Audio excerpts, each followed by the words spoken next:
Hi, my name's Debbie Schultz. I do a lot of research and communications for the NSTF. I am not going to say National Science and Technology Forum. Bokhabo was just speaking about, you're probably a bit surprised to see my face up here.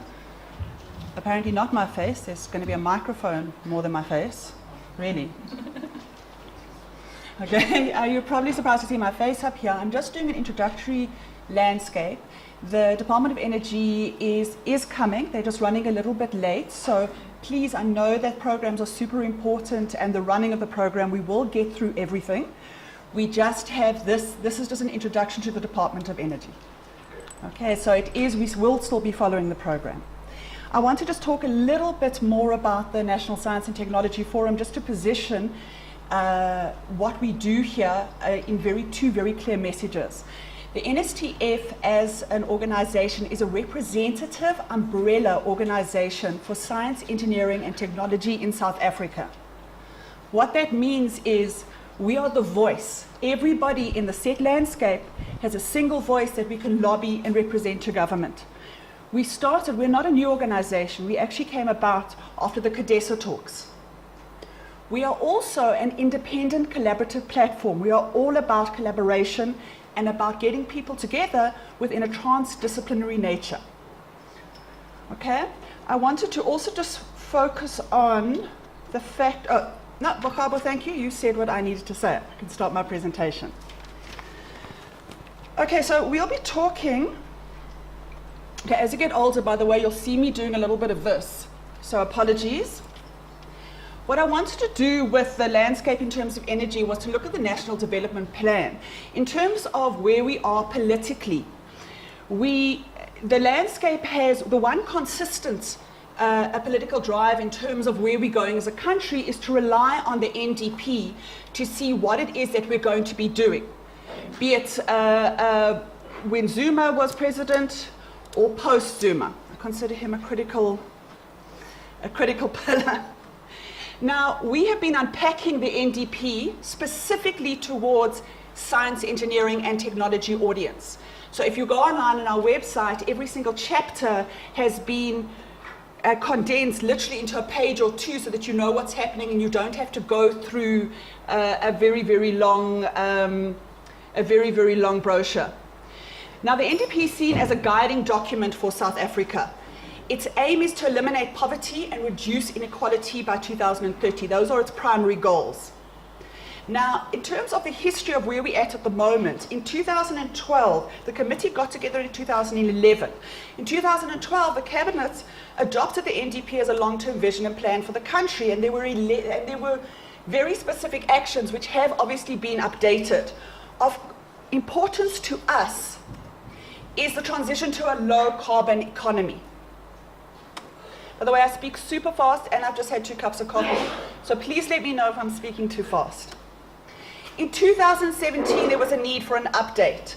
You'll see that it's similar, but instead of speaking about, they now speak about economy using clean, renewable energy.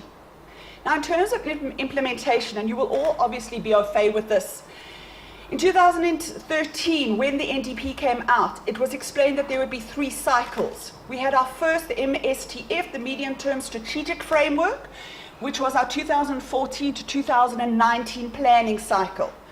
We are moving into our second one, which is 2019 to 2024, and then our final one, 24 to 2029. One of the focuses that the government did was in July 2014, they realized things were not happening fast enough, and this included around lowering the carbon in terms of sustainable energy in South Africa. So they started a fast results delivery program called Operation Phagisa, and for those who don't speak Sesotho, it means hurry up. Huh? Yeah, shesha. Yeah, ngiyazi ukukhuluma isiZulu, angazi ukukhuluma isiSotho. Okay, so in the NDP implementation, again, we have been lagging. We know that in 2017, there was a 2030 summit, which had the endorsement of the National Planning Commission. We do have a speaker from the National Planning Commission here today. This is really what came out of the focus of that conference. The government is still aligning. We need partnerships. It really is all about collaboration. That's also why the NSTF emphasizes and focuses on collaboration, not just public and private, but interdisciplinary collaboration as well. And how can we fast track so we can realize these goals? So what has happened in terms of progress? We know the ultimate aim. Let's eliminate poverty and let's reduce inequality by 2030. Are we closer to reaching this? There are newer Gini coefficient results, which the Gini coefficient is basically the measure of inequality between the rich and the poor, and it's done by the World Bank. I have the 2017 statistics there. We are still, in 2018, the most unequal country when it comes to the Gini coefficient, the measure of wealth inequality. You can see there, South Africa is the darkest. So let's just have a look at the National Development Plan, which is the guiding document, and what it says with regards to energy and sustainable energy. In Chapter 1, there's a focus on the key drivers of change. There is an area where there's a lot of focus on environmental challenges and drivers. The NDP is very clear about the effects of climate change and the link between environmental threats and poverty. A low carbon future is positioned as the only realistic option. The NDP was, by the way, not put together by a single person, but an entire group was created to put this across academia, across industry. It wasn't a single government group that put together what's going to happen in terms of the National Development Plan.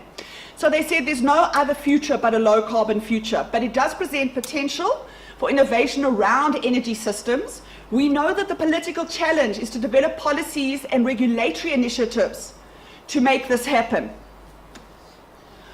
What did they speak about in terms of economic infrastructure when we're speaking specifically to the energy sector?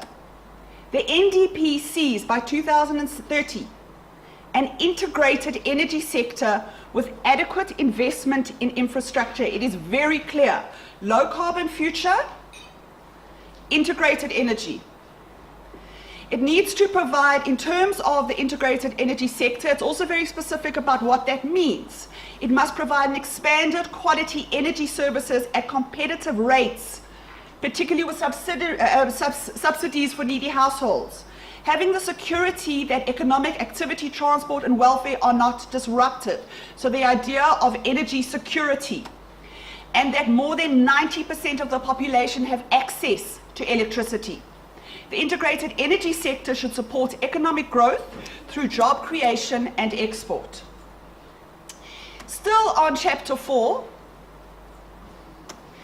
it says that coal will contribute proportionally less to primary energy needs, while gas and renewable energy resources will play a much larger role. So this is 2011. These were already being spoken about. It is not a new discussion or a new debate.